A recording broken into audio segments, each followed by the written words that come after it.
pretty close to live. Ripping. Welcome back to another State of the Network. I don't think I did anything on Discord on this, but we're still going to have No. some people show up. Tyson's Tech, Algernon Sour Gravy, Sigford B. Good to see you guys. Good to be back here and talking with my homies. After a super busy 4 weeks for me. I don't know about the rest of you guys, but it was a crusher here. Yes, The hair shows it's been super. Yeah. Yeah. The hair continues to grow out. We're doing all the video stuff, and I'm like, Lee, don't get my bald spot in the back. She's like, oh, that's where all your love is. And I was like, oh, for Christ's sake. Oh, man. Let's see. What shall we start off with? We haven't done this in a week or two. I can talk about your trip to the world around Europe. Yeah. Let's do. So we can do Helium in the Wild. I got to see all of you on that. That was super cool. Daniel, I think you were the first one that I saw. We met up in Lisbon at Selva, your old coffee shop. Yeah, that was a pleasure. That was super cool. I've got all the video for this coming out. I've got what are called the rough cuts. I think the rough cuts or radio cuts are out right now. I think Joey's seen one or two of those. Those are new. Let me see if I can get Paul in here. Stand by. Yeah, they're looking real good. Yeah, and those are like the rough, ugly those cuts, so we're not quite where we want to be on those, but that's just like seeing what it is. What's up, Paul? Hey. Let's see, and I think part of that first one, let me see if I can get all your names right here, is the mappers arriving in Lisbon, because that was like this big thing where we thought we were going to run this, giant thing with all these mappers, and then all of a sudden it was like, holy smokes, we may not have everything that we want, and they got there just in time. Yeah. So that was pretty cool. What other stuff? We have footage from Miroslav and Charbel is in there. And so those two guys were folks that we met in Lisbon that were up at that first meetup. And they were talking about how they're building stuff on Helium. And yeah, super cool just to see how or businesses being built on Helium. Joey, we got to see And that. also, Good. and also the train, right? That was also an amazing experience. Yeah. We did the hackathon train. That's the second video. There's all kinds of cool stuff there. Joey got to run that. Paul, I missed getting to see you. Getting down to where you are was such a pain in the ass. I was like, I just can't do this. Yeah, unfortunately, it would have been really great to see you. I hope we're gonna be able to do that another time. And Yeah. So we had also originally planned to good, drive good, down good. there, to get a train down there, and then rent a car and drive to Barcelona. And then renting a car, it was like $1,000 to rent a car and drive it to Barcelona for the day. And I couldn't find. I was talking to the people like, "Oh, you're an idiot. You just can't find the right car." And I was Googling for a couple hours, and I was like, "Nah, fuck this. I'm not going to spend $1,000 and drive 6 hours." Yeah, not fun. So yeah, it didn't seem like a fun thing in the middle of that. If it was the only thing I was doing, I think I could have rallied for it, but that was city number 3. City number 2, Neil, was you with London. Yeah, that was a lot of fun. And you pull out all the stops to make that thing work. That was super cool to see how hard you were working. Yeah, it was a fun event. It was just nice getting to talk to people that maybe didn't know much about Helium, but at the same time, people that wanted to build businesses on Helium that were doing it elsewhere. So it was like, it's great. That's what you want, isn't it? Yeah, that was crazy. Huh? We had 2 people there. We had that lady that ran a domiciliary care. I guess we call that like not a rest home, but like assisted living is probably what we call it in the States. Yeah, assisted living, yeah. And she didn't know anything about Helium. I think AP brought her. She was on AP's mapping team, and he won the giveaway. So she walked out of that thing with the Links hotspot to put up at her domiciliary care. And it's like, okay, yeah, now you can track your people or do whatever it is you want. Crazy, huh? We had... Yeah, and the other one was there was another one with they wanted to sense levels in tanks, and they were doing it on existing IoT, and then they realised that they could put it anywhere on Helium. It was just a great conversation, and at the same time we had Novacine as well, weren't we, talking about how they can put sensors in pretty much for free, lower their costs, and then get close to net zero with the expenditure and lower the costs for them at the same time getting all of their services in. It was just fascinating, wasn't it? Yeah. Yeah, just see. I mean, I think it started to kind of open up the box for me on what helium can do. And we've all been talking about it for a while, but unless, I didn't have any exposure to any of this stuff beforehand. So I'm kind of just sitting here dreaming. And then you're meeting people who are actually building businesses on it and doing the thing. Paul, I haven't seen you in a while. What's going on in your world? How's running the various consoles and data credit stuff? Like, what's new with you? Yeah, unfortunately, I was not able to join the meeting, and it's really, I mean, I was really disappointed of this, but it was a long weekend in France, and I was in London and not in France, so that's why Yeah. I didn't join in Paris and miss the London event. That was not. But during that time, I work a lot on building the future of console, because I mean, all the console stuff is going to be really transformed with the IP 70. So it has to be totally rebuilt with Helium managing the routing of the information globally and routing the information to a chipstack LoRa network server, which is I mean, creating a real opportunity in terms of LoRa network server. But we need to build all the integration between the chipstack and the Helium routing services. And so I've worked a lot on that part since the last weeks, and still working on it. So Yeah. I hope to get something very interesting. So there's an open source project on my GitHub that start to looks something working. But I mean, it's not yet ready to be used by other people. We are really in alpha and beta testing, so it's really close currently. But I mean, what could be interesting if people want to look at the GitHub is take a look the project schedule and the issues, and potentially do some proposal of features that could be interesting. For example, I really work on the billing system to have something really flexible. So console owner can really manage different business model. It can be a business model by device, whatever the quantity of communication is done, or it can be a business model by messages, or yeah, there is many parameters you can play with to create your business model, and so that's some improvement we can expect with Yeah. this. It's a ton. Yeah. I see Joey and Neil Oh, kind of nodding. What are you guys thinking? well, I'll add a little bit of background here, which is, this migration to chirpstack. We want to do it in a way where the community can contribute to chirpstack, but chirpstack is still a valuable tool for the broader LoRaWAN ecosystem. So we're not going to add like data credit accounting to chirpstack because that doesn't do anything for the Things Network and everyone else that's using that platform, right?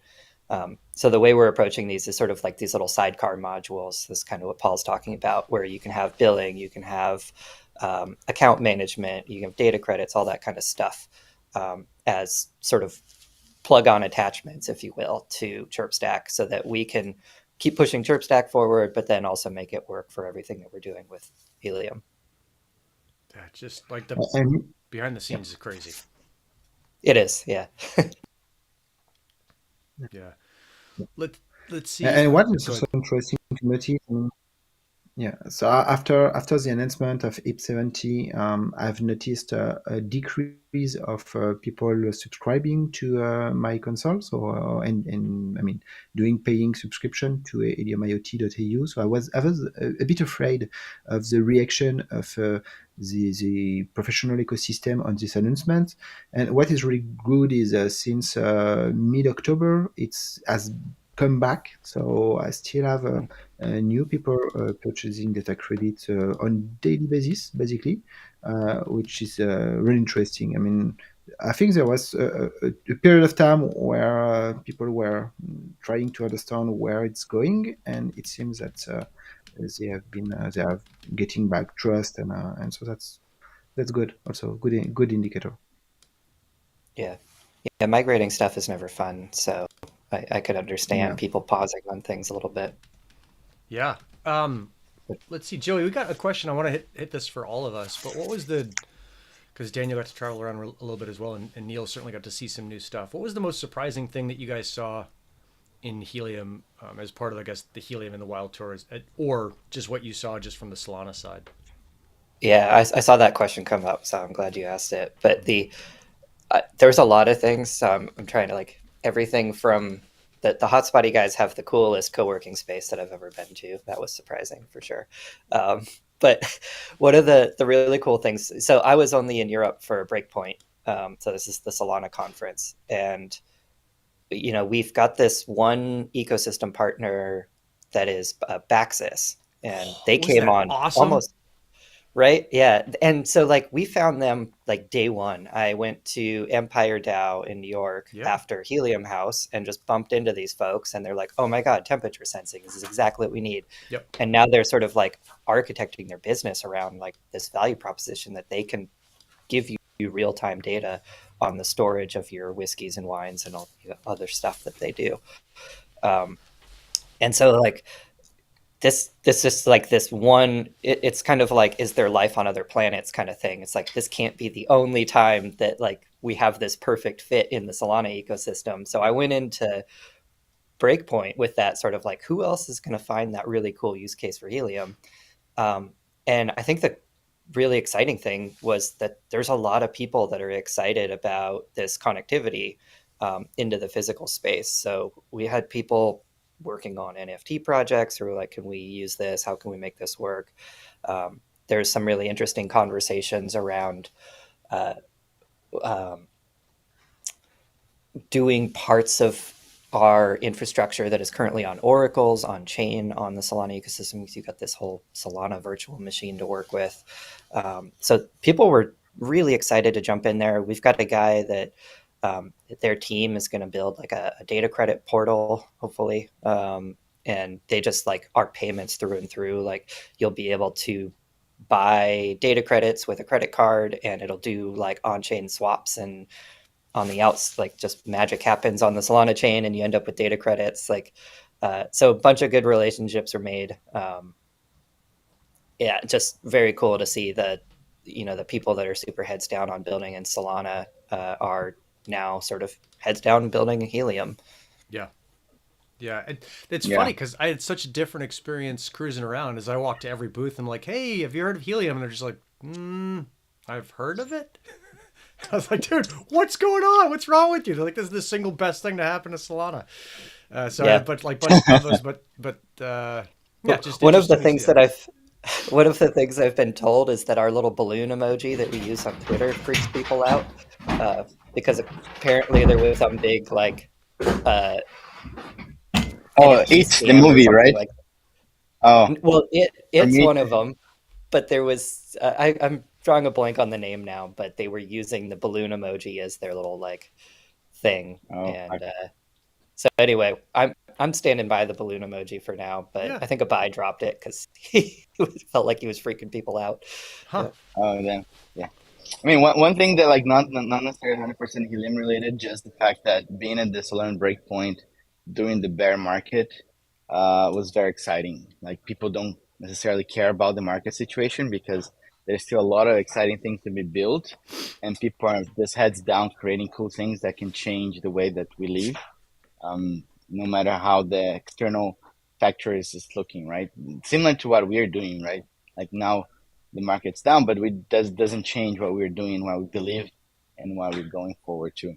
I was talking to someone that went because I wasn't in the Solana last year, but the number of attendees doubled. I think they reduced the amount of VCs this year and increased the amount of the developers. So I think that's a really nice metric.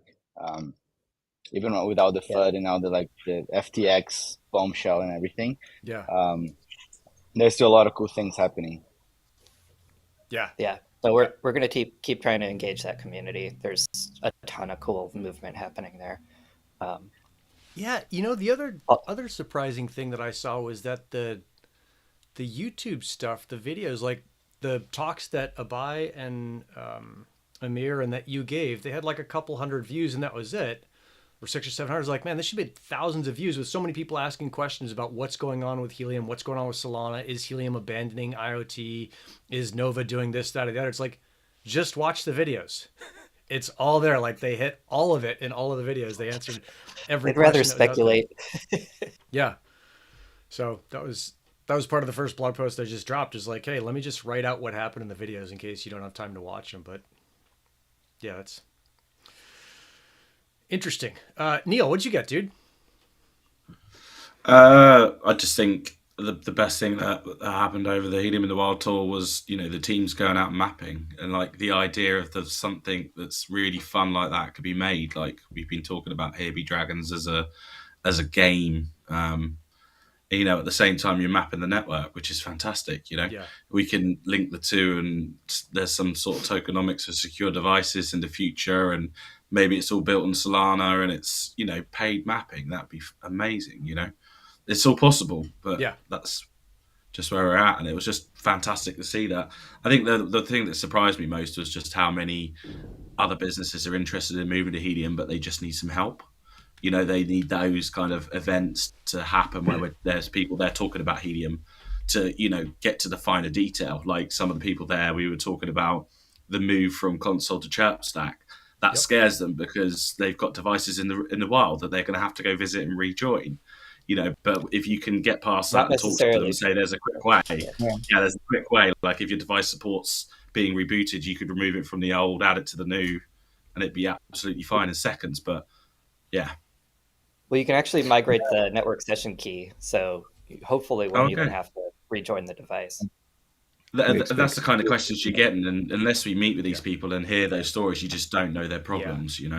That was one problem that was holding a company back from using Helium, was the fact that they were worried about the switch over. So hearing details like that are always good. Yeah, one point which is very important on this is for sure the migration it should be seamless, but one of the really important things is when you design a device, you have to consider that you can be disconnected, because you don't know, you can have a database crash and some data loss, and the network key can be lost, so it's possible. And so it means that you always have your device that should rejoin on a couple of after a couple of time. So it can be this smartly, like if there is acknowledgement, you don't have to do it. But if you have a long period of time without acknowledgement, it's better to rejoin. And so that's really a best practice, really important. Emphasis on should and best practice, unfortunately, though, right? But that's the forefront of everything that's moving on. We're becoming LoRaWAN compliant. There's a new LoRaWAN spec for devices that, details how you should have the API and the whole spec for that. So we're just getting more compliant and better over time. So I think this will shake out a few of the dodgy devices that just won't rejoin and things. But as we get more compliant, it should just get better and better, right? Yeah.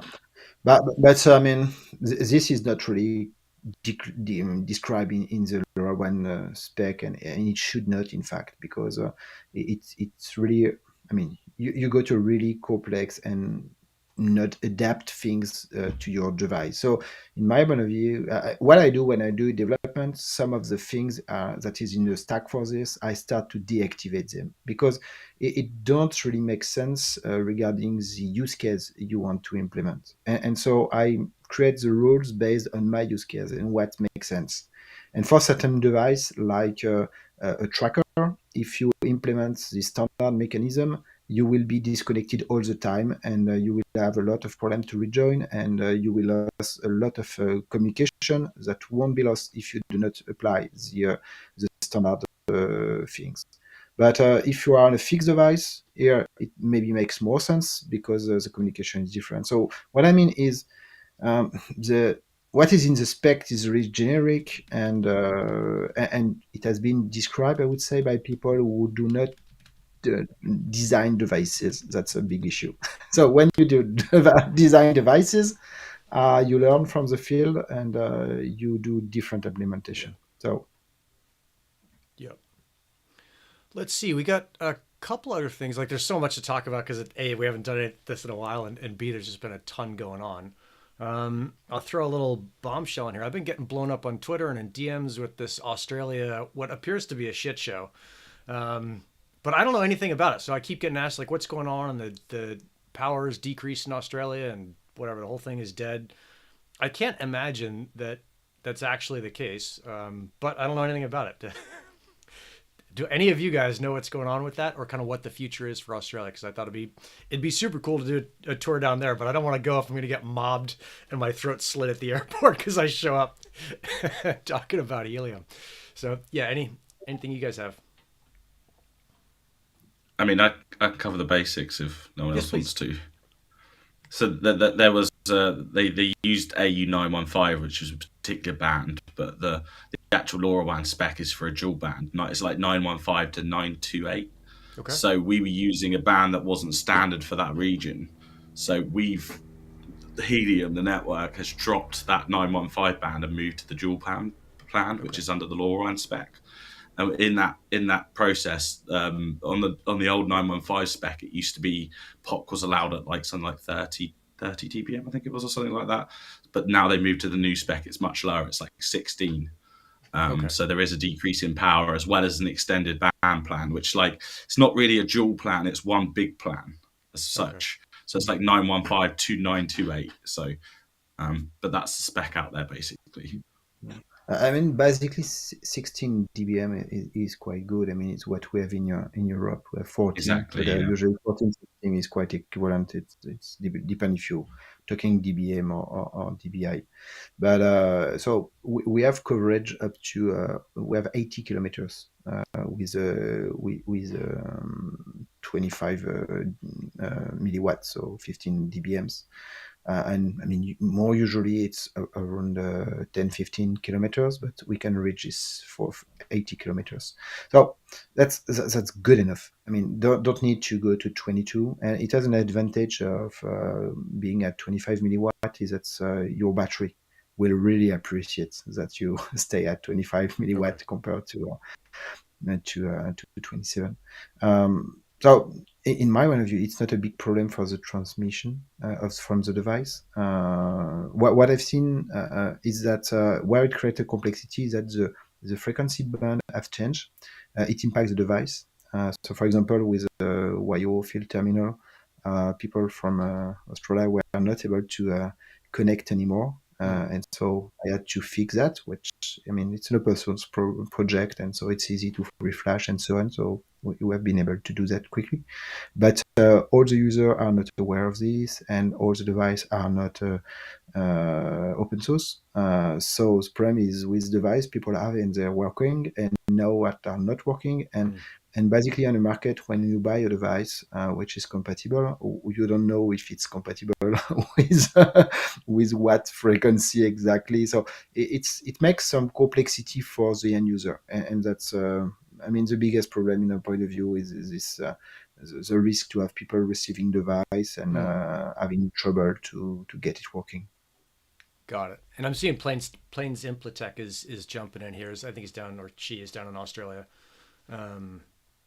And just saying it's the implementation that's the issue. Okay, so let me make sure I'm understanding this, because I didn't understand really any of it. Is that the power is decreased, and I think that was what I was hearing a bunch of, but it's the same power that's being used in Europe. And I can see the Yep. Aussies saying like, "Hey, we just got like 6 times the country and a fucking tenth of the people. We need more power." But is what it is. And then the second piece is in switching over to, or shifting over to this dual band piece, it's going to make it so anything that was deployed is going to need some tweaking or fiddling with, or some change, and like a physical visitation to that place. Is that kind of generally correct? Okay. Yeah. Generally, from the way I understand it, though, if it's a good sensor, it doesn't join that band unless it's been hard coded to. Okay. So generally, a good device won't have these problems of joining on the new band, but there's some devices which are just not open source and hard coded to use the old one, so they're just using it and they can't connect right now. Got it. Okay. All right. I think that kind of covers it enough for me to feel like, yeah, that we've hit that thing, and yeah, pretty reasonable. One thing I noticed on the rack wireless mappers, so the ones, Paul, that you had kind of set up I think the initial thing for, and then Daniel added to hotspotting that we used for Here Be Dragons, was I got them back to the US. I was going to send them out to all the winners of the various competitions, but then we only ever ran one, and I was like, oh, I can just run a bunch more here. I tested the antenna on it, which is an 868 antenna, and it's got a VISWAR of 1.4 on 915. So the antenna works, as far as I can tell, as like a non-radio dude. just as well at the 868 as it does for the 915, which is super cool because it means I was thinking I need to get a bunch of new antennas and fiddle around with it, but it doesn't look like that at all. You just change the setting in there from 868 to 915, and it appears to work. I would say that the adaptation of the antenna is so bad on these devices, not especially the rack one, but most of the device you have like this. I mean, not better with this seed one, that it don't make a difference if you are using it 900 or 800 megahertz. Yeah. It was super. It was like a nice surprise.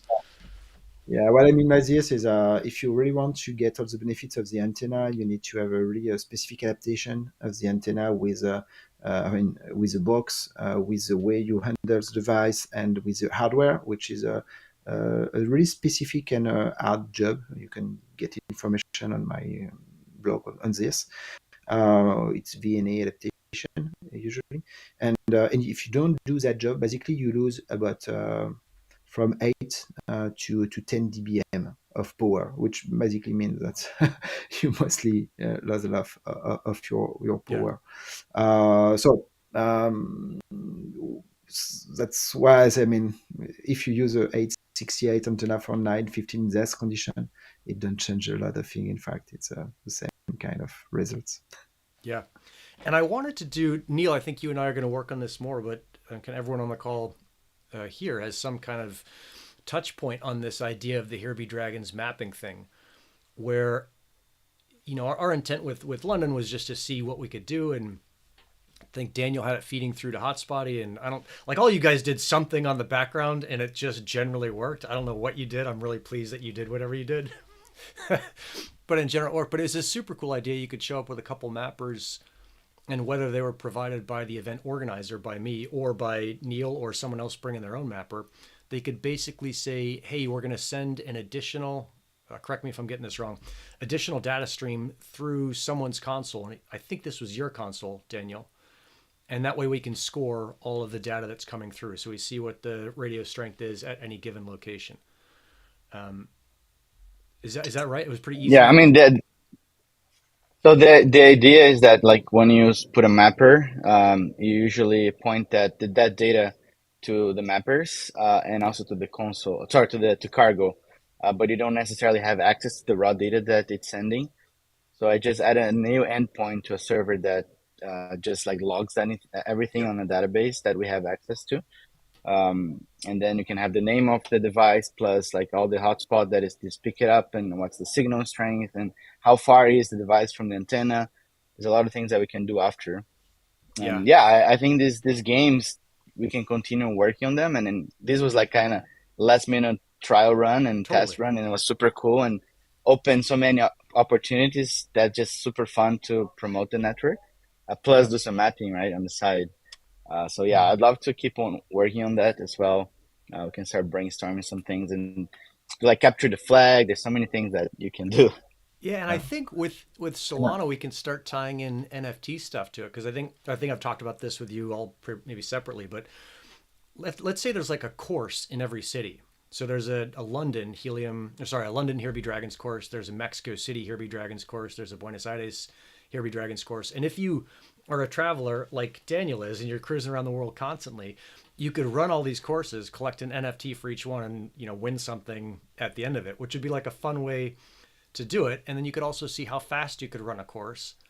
And then I thought the other cool thing would be you could start having teams, and each person gets a mapper, and there's like a team of 3 people, and you figure out like how fast can you run any given course. Like it starts to get super fun. And then with secure concentrators, it actually starts to become like seriously useful to the network. Around the world in 80 days kind of thing. Yeah. I started thinking about, there's the app that Joey, you turned me on to, the Cardinal app that was like an attendance thing. Didn't you guys use that for the hackathon train thing? Yeah, we did. For the train. Yeah. I tried to use it. I couldn't get the thing to work for me, but I think it was just operator error. We ultimately ended up adding an off-chain Web 2 on board for that also, because it worked for a lot of people, but for the folks that weren't crypto native, it does not work. So yeah, Yeah, so it just becomes a thing where it's like, hey, you can use something like that to say, like, we start doing all the things we've talked about doing, is you tie proof of attendance to some specific proof that a mapper was there, and then how fast you went through some course. And it goes back to, like, that's the fun side, but the was the Bacchus thing we kind of skipped over, Joey. Like, I watched the video and I was like, holy shit, this thing's amazing.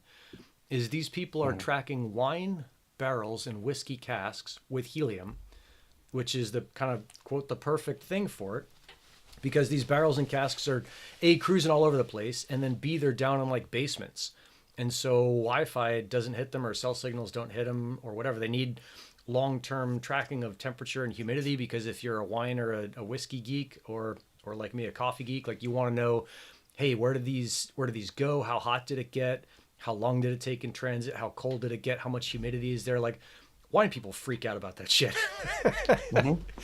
And so saying, like, hey, this barrel, if you're going to pay X amount of dollars for a barrel or a bottle or a cask or whatever, and that is not a non-trivial number, it becomes super exciting to think, okay, I can track the condition of this thing all the time. And that was just, one of a ton of examples out there. Yeah, I mean, folks pay a lot of money for the storage of those assets, and so it's really important for the companies doing that storage to sort of prove to the end customer that they're getting what they pay for, and it's just such an easy way to do that. Yeah. Yeah. No, it's just, Yeah, we can't forget that this stuff is not only for drinking, right? There's like people collecting whiskey bottles for like as an asset, not just like as a drink. yeah. So it's very Yeah, important no, to keep this thing like.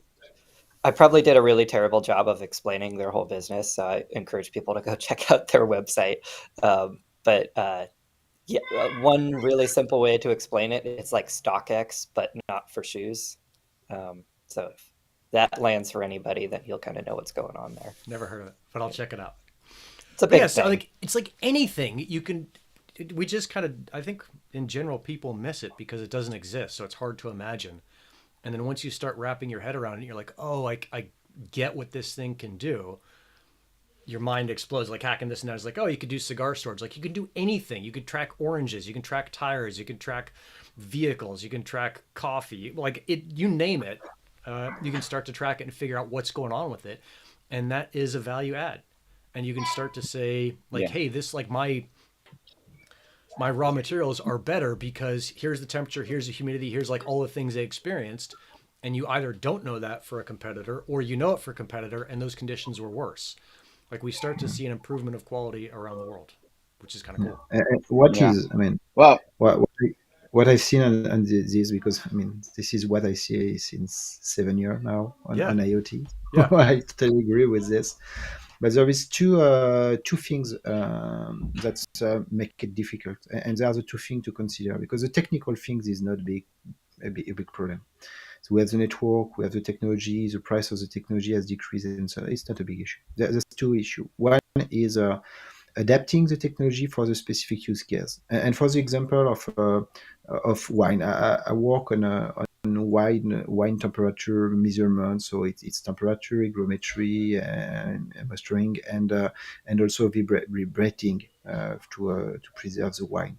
And if we want to do a such device, it's not just a question of technology; it's also a question of packaging. And for example, I see that project with a really nice bottle of wine where we have the device in it, no wine in it, but just a nice bottle, a glass bottle or crystal bottle where we have the device on it. Because when the people who want to buy such device will put money on wine and will put I mean, the cave is usually a good place, and you invite people in your case to see your bottle and so on. And so you want something which is beautiful. You don't want a plastic black box measuring something. You Yeah. want to have something beautiful. And so it means that you can do the device, but you need to find people that are able to make also this specific packaging, which is adapt to your use case. And the Yeah. packaging is always a big problem. And the second Yeah. thing is the go-to-market. Is okay, you have the device, and now you have to sell it, and so you have to distribute it with the right distributor to touch your consumer. Because as you say, people don't know it exists. So they have to know it, and for knowing it, device have to be in the right distribution place, and this is the hardest point: finding the right way to send the devices. Once you have solved this 2 point, you can get a really good success. But it's the harder thing is here. Yeah. Yeah, I get excited about that, honestly, because there's there's opportunity for all these folks to be involved. Oh, I think you just kicked Paul. No, But no, no. He's still here. He's still there he here. is. Oh, now he's Neil. Yeah, Yeah. hang on.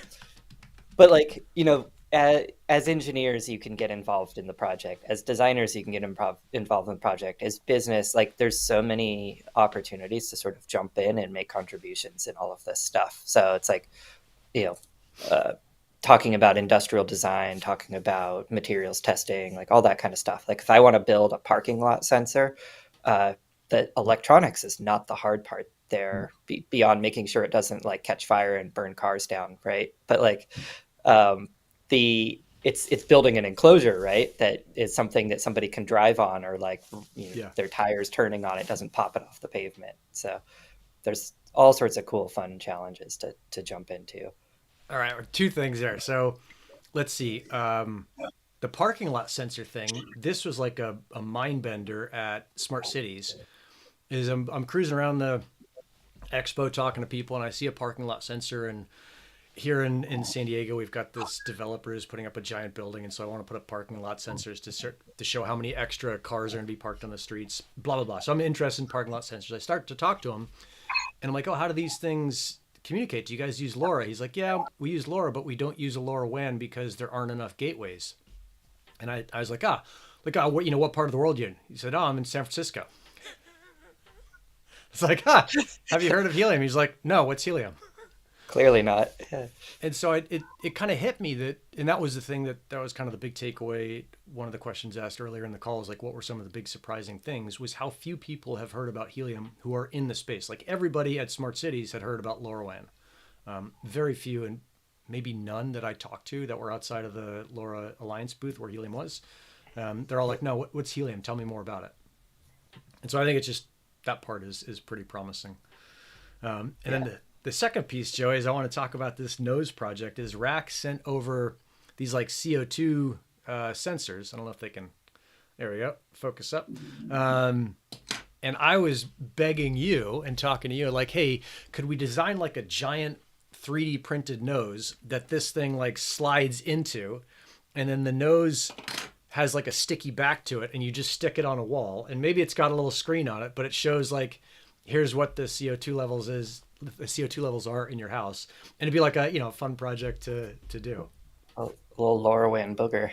Yeah. I would not market it that way, but yeah, sure. Yeah, no, I'm gonna find myself like a good 3D model of a nose, and then we'll just mash up some rack. That's awesome. I think you're there. Yeah. Yeah. It'd be big enough. It'd be a fun project to do. Let's see. Michael Rorden, helium executives get rich while we get screwed. HNT is a coin fraud. No, goddamn, Michael. You gotta do some reading, dude. That's crazy. You can talk shit once. That's fine. I think that's funny. Do that again, I'm gonna ban you. Let's see. So we saw another thing that's worth talking about as a segue to that I think is worth hitting on, is that Nova let a bunch of people go. One of them was Travis Teague, who's kind of a much beloved member of the IoT community.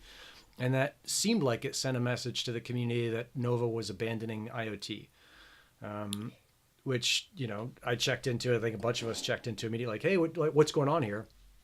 And then I went back and looked at Amir's video and everything that those guys have been saying, and talked to Scott and talked to Abai, and it's like, no, that's not what happened at all. Here's this different focus. And that was kind of where I think the Helium in the Wild tour succeeded really well, kind of on tour.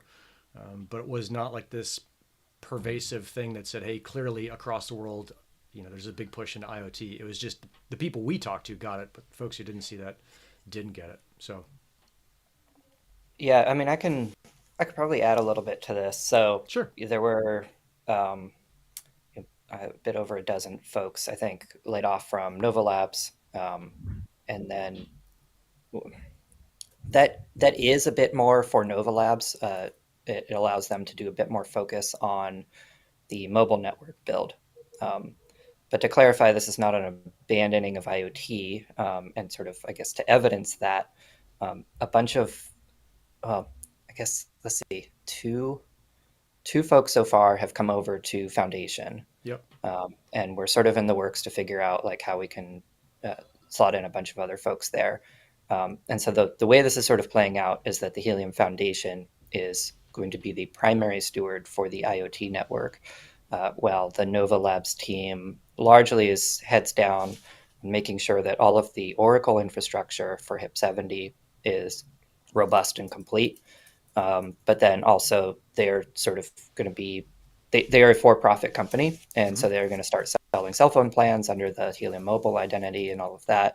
So they're going to have a pretty like big skin in the game, as it were, for the mobile network.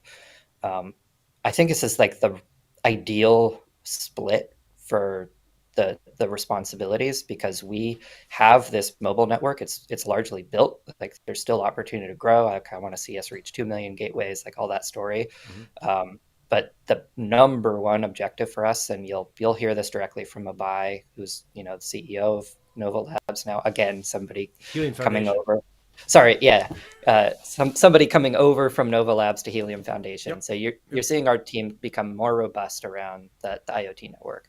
But as I was going to say, the emphasis here is going to really be around usage of the network. So, those conversations that you were having in Barcelona, like we also had Alex and Sophie over there from Foundation, trying to knock down doors and get these conversations started as we start seeing more deployments in that regard. But yeah, so I would say that the phrasing there, like somebody could maybe make the argument that Nova Labs is abandoning IoT. That's a very hyperbolic way to say that, but realistically, the Helium network is not abandoning IoT. Yeah, the thing that matters is like IoT is not going away. It's still. If anything, like we're putting gas on the fire in a really big way to try and make sure that this usage story is successful. And that, HIP-70, the Oracle infrastructure, we see gateways come back online because we're so beholden to validators right now for generating our challenges and all that kind of stuff. And that's where we see little dips in online hotspots when validator issue chain halts happen and all that kind of stuff. So we're going to have an article coming out that goes more into into oracles and why it's a faster system and it's going to be more robust and all of that. But Daniel, what do you got? You got like such a Southern California vibe, like the sunshine, the palm trees, like the little rusty thing in the back. Like that is a classic Southern California. Yeah, man, the weather here is amazing. I'm getting a tan. Don't need to get it.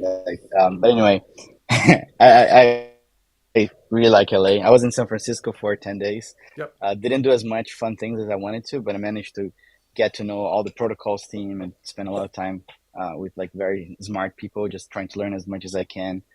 But taking for what Joey said, I think it's a good way forward. So then actually there's more clarity and more focus as well, because mobile is not an easy thing. What Nova Labs is trying to achieve is like super hard.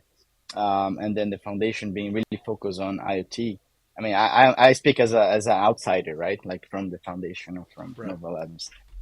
And just on the 5G thing, there's a lot of like race or like happening between the three main protocols now, right? There's Nova, there's Pollen, and there is XNet. Just like, don't hate me, but I'm connected actually in this call on a Pollen device. So all the data that's been transmitted in the call is going through Pollen as a proof of not proof of coverage, it's like a test, right? Yeah. And I think it's pretty cool. I can't wait to be able to do the same thing on mobile. This little device here is it's kind of like a CBRS to Wi-Fi, and then I connect to my phone. Oh, cool. To my computer to use it. So I've been using my phone like when I'm around LA with Pollen, and there's a lot of places that already have coverage. So I think all these things like a healthy competition as well. Yes. And put a little bit of fire on Nova Labs as well to get out of the Genesis, because I don't think personally Genesis add a lot of value to the network. No, it was fun, but it's like, yeah, totally. I think this is 100%. It's like making these things, making these networks way more healthy is the goal. That's the intent. It's a driving thing. Yeah, exactly. I mean, I'm sad that I'm not in the US, so I can't really deploy any cells. But yeah, it's been really cool to see that this ecosystem in California is insane. Like a lot of people are building, a lot of people are focused. We spent time with like Have Mapper guys as well. We Yep. drove from SF to LA with a little antenna, a little camera just to play around. Yeah, man, DY, TP, whatever you want to call it, it's so cool, and we can't forget there. We're just getting started. Um, Yeah. Yeah, Speaking well, yeah. of let's Hive see. Mapper, Yeah, I think a bunch of yeah, those we've devices been are using. just starting to come onto Helium too. Mm-hmm. Yeah, no, exactly. We've been we got one little like mapper from Joey, and we've been using everywhere. And the IoT coverage in California is amazing. Like we were like in the middle of the desert driving from SF to LA, and that was coverage. So yeah, so I'm extremely bullish on IoT, and I love this. I want to have more time to actually play around and build like a nose, like you said. Maybe we Yeah. can do something. I'm visiting Nick on Sunday, so maybe Tomorrow, we right? can No, play no, two around with some days. stuff. Dude, come down early. Yeah, We yeah, got space. yeah. Let's talk about it. That sounds really cool. Yeah.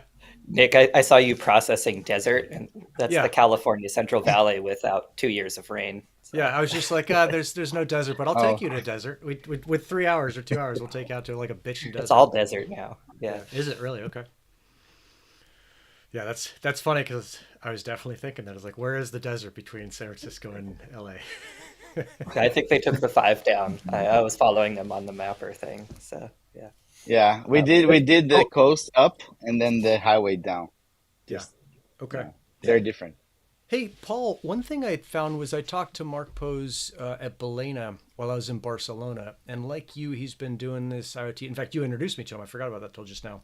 He's been doing this thing for 10 years. And he was saying that the difference, like in the last 10 years, is just that there's more people attending these conferences, but it still hasn't like gone into the explosion phase. Like it's still, there's not enough people doing it. It's still pretty difficult to get going. What's your perspective on this? The rest of us are excited about Helium blowing up, but you've been in the game for a while. What are you thinking?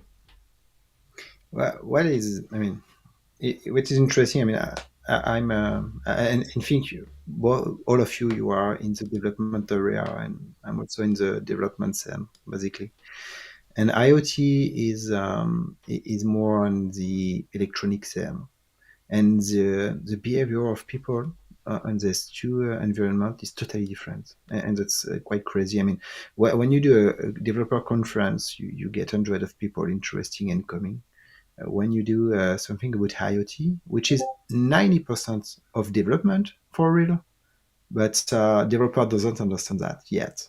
And so when you do something, you just have 10 people, and it's, for me, it's quite crazy because I'm in the two worlds, and I don't understand why developer don't really jump on the IoT scene and participate to this. And I can't explain really this. What I just see is that for developers, IoT is just like playing with a small computer, like a Raspberry Pi, and doing Hello World by blinking a LED. And so Yep. they are happy with that. Yeah. And I don't understand why they don't want to go further with transmitting data and creating sensors and so on, because it's really simple.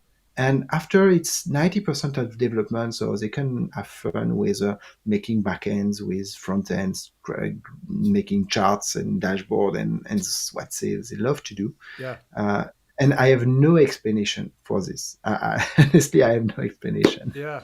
Huh. I mean, I wish it was the other way around because like fiddling with the hardware stuff is like the fun part for me. And as soon as it gets into development, I'm just like, oh, I'm fucked. Like I can't figure any of this stuff out fast enough to be useful. But it's funny that it's the other way around. Yeah, and after in terms of business, because I mean, your question can be also more. I mean, people will attend to IoT if they do IoT as a job on day-to-day basis, Yeah. and currently they don't do that because I think that business model is still hard to find, and the the first reason is like IoT is like a digital transformation. It's not just deploying a device and okay, you've done the job and you get the money. No, it's really using the Internet of Things inside your existing process to transform the way you do business and Yeah. you do your customer relationship and so on. And so you need to have a volunteer to transform your experience and your processes. You need to experiment and learn new technology, Mm. and then you will get some results.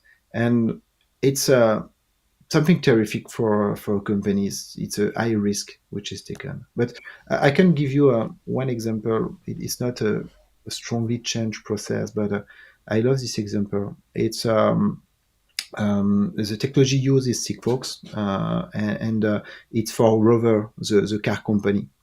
Usually the car company, when they make a new car, they send you a piece of paper in your mailbox saying, yeah, there's this new car, you can contact us and try the car, and that's it. And the conversion rate they have with such thing is 4%. So basically, they put 1,000 advertisement to their Yep. customer, and they get 40 call, and basically they know that if they get 40 calls, they can sell something like four car. Yep. This kind of transformation level. Yep. And they did an experiment that was to say, okay, now we're going to send an IoT button to the customer. So you get a box, you open a box, and inside the box you have a picture of the car, like if you were inside the car, and you have this start button, the one you push on the car to get it started. Okay. And when you push that button, what happens is that your cell phone is ringing. And someone say, oh, okay, you push the button, you want to try the car. You start this car, so now you want to try it. Can we schedule something to try the car? And the conversion rate, try to tell me what has been the conversion rate if you have an idea. Like more than Usually it's 4%. No, that's like No, yeah, I don't you know, say 20, 80, 30%. 20, 30, and Joey, you said I'd push even higher, 60, 80. 60, 80. Okay, you're really close. It was 54%. 54% of conversion, which basically means if you send 100 of this box, you have a better conversion than when you send 1,000 of your paper things. Yeah. But so you see that the business value is really high, because if you have the same conversion rate at the end, it means like for 1,000, you're gonna send something like 50 cares, not 4 but 50, well, the same number. So that's quite interesting. But understand that it's totally changed your process, Yeah. because you need to capture the phone number of your customer. You need to be able to have people able to place a call and responding and schedule something in real time when the guy is opening and pushing the button, because you can do that at 6 p.m, you can do that at 2 a.m, it can be at any time. So you need to have someone answering exactly at the time the guy is pushing the button. Yeah. You need to schedule this rendezvous, and then you need to manage the car trials, because you have much more than usual. Right. Okay. Oh yeah, yeah. And that's impacting. Yeah, you The get a thing bunch that of I high love quality about problems. this case study, though, is that it's minimally engineering effort and maximally marketing creativity, and Exactly. this is the any IoT. Ugh, it's literally this, right? Like this is something that I made in like an hour to show somebody that like IoT can. Oh, now it's broken. I think the battery died.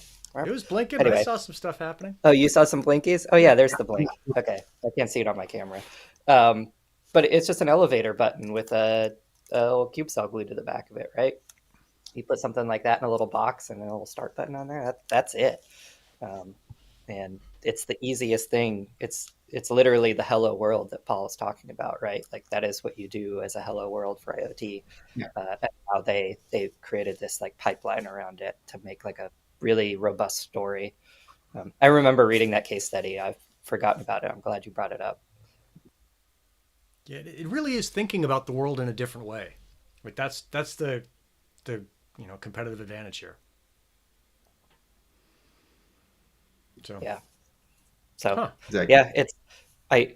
yeah, for anyone listening, it's like you don't have to be doing physics to figure out the like way to sense the whatever. Like somebody's figured a lot of this stuff out. Just think Yeah. about it like Lego. Yep. If you want to measure the depth of a water tank, there's a half dozen ways to do that. Just go grab one of those and Yeah. make it work. Yeah. Yeah. There's a dude measuring. He's from Slovakia, so when he first said it, I didn't understand what he was talking about. This is Miroslav with Heliotics. He's like, "Oh, we're tracking lynxes." I was like, what are you talking about? Like the hot spots?" He's like, "No, like a wild cat."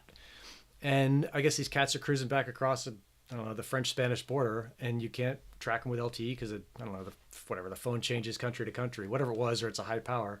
He's like, "Oh yeah, we can track them with helium super easily. That's a smaller battery, smaller color, all that stuff." And it's like anything you look at, if you want to figure out how to measure it and then how to get value from that measurement, you could probably figure it out on the internet. Like the thing is thinking, it's not figuring out the technical part. I think is what you're saying, Paul. Like that part is like getting it to work. It's not easy, but it's not impossible. But figuring out the implications of it that's where you capture all the value. Exactly. So And literally everyone on this call probably has like enough information in their head, right, to glue one of these stories together. It's just like being open to the opportunity to like go and solve that problem, and then you'll find yourself just doing it. yeah, all you need is access to Google and a couple people, and you got this thing pretty much licked. Okay, so we got let's see, a couple minutes left. Wrapping. I'm trying to think of stuff that is going on. I know Daniel is coming down from LA to San Diego. He's going to spend the night here, I think Saturday or Sunday, so I get to hang out with him. That'll be super cool to see that. Working on running another Here Be Dragons mapping thing here in San Diego. I think I'll test that out. And Neil and I are kind of working on like how do we make that work. Also include Daniel on that. And then if there's anything that you guys see or think of and can do and want to be part of that, let me know, because I think, Paul, like all the work you've done on the mapper so far, it's like I'd be silly not to be like, "Hey, we need help on this. How do you do that? Like what's this part here doing?" Yeah. Yeah, and this, I mean, all the data from the mapper are public. So if people want to build um, solutions based on mapping data, there is a stream which is public where everyone can consume the data coming from all the mappers. Mm-hmm. The only missing thing is the ID of the mapper, just to avoid tracking. But I mean, if someone wants, like you have your dragon mapper, we can imagine easily to get this ID information for people registering to a certain application. So it's something that you can easily do on the existing fleets of mapper with the YO and also the rack mappers. So it's interesting because it's create an initial volume, and people don't have to bring them to their own console, do customization of configuration and so on. So yeah, don't hesitate if you have a good ideas on mapping. We have this fleet which is there, and it's really easy to export the data to some specific usage. We can work on this. Yeah, I'm psyched. I got my nose project, I got the mapping project, I got there's some other thing I've got in the garage that I'm working on. It's like nonstop rad stuff to do. Joey, anything else to wrap this thing up?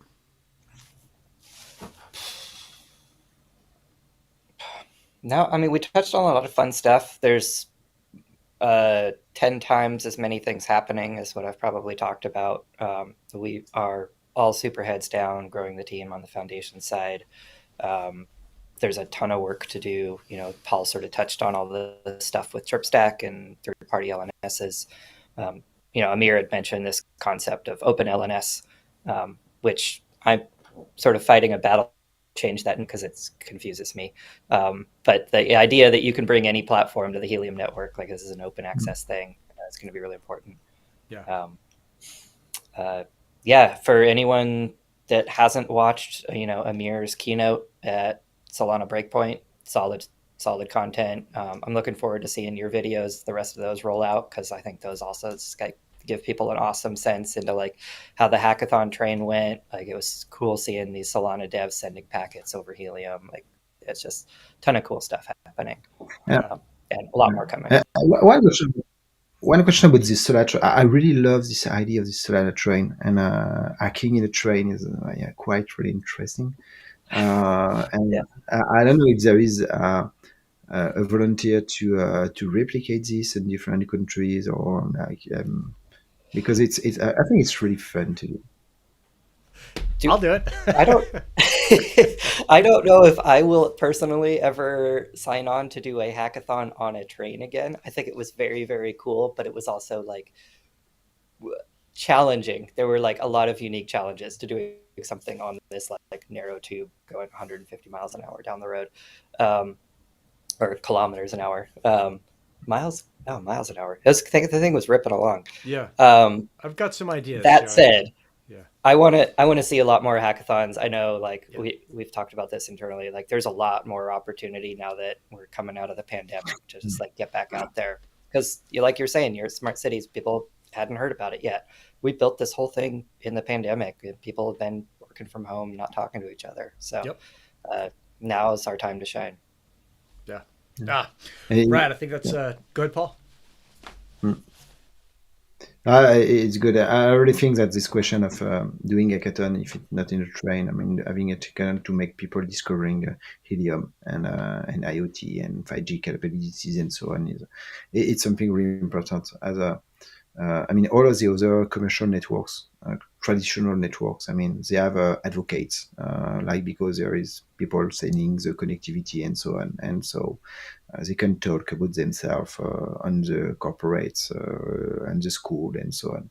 And I think that having a program to promote Helium, maybe in the corporate it's a bit complicated until we have a larger market, but at least on school and cities, could be interesting to help people to test a solution, to discover what we can do with it, how it's simple to use, and so on. Totally. Yeah. Hit me up. I'll work with you on that, Paul. I'll figure something out. We'll do something super cool together. Ripping. I think that's almost as I'm seeing Siegfried talk about foundations to develop an open source super app that non-dev users can onboard their devices and read out. I'm working on something with a couple people, like a Shopify plugin. It's like a one-step LNS setup. We'll see how well that goes. But I think if I'm doing it, and I'm not a technical dude, you can guarantee that other people are working on it. They're probably moving just as fast or faster, and we're going to see all kinds of cool stuff coming out in the next month or two. But for today, we're 2 minutes over. Super good to see you guys. Thanks for turning on, and I will see everybody next week. Rock and roll. Weekend. Yeah, ciao. Have a good weekend. Bye.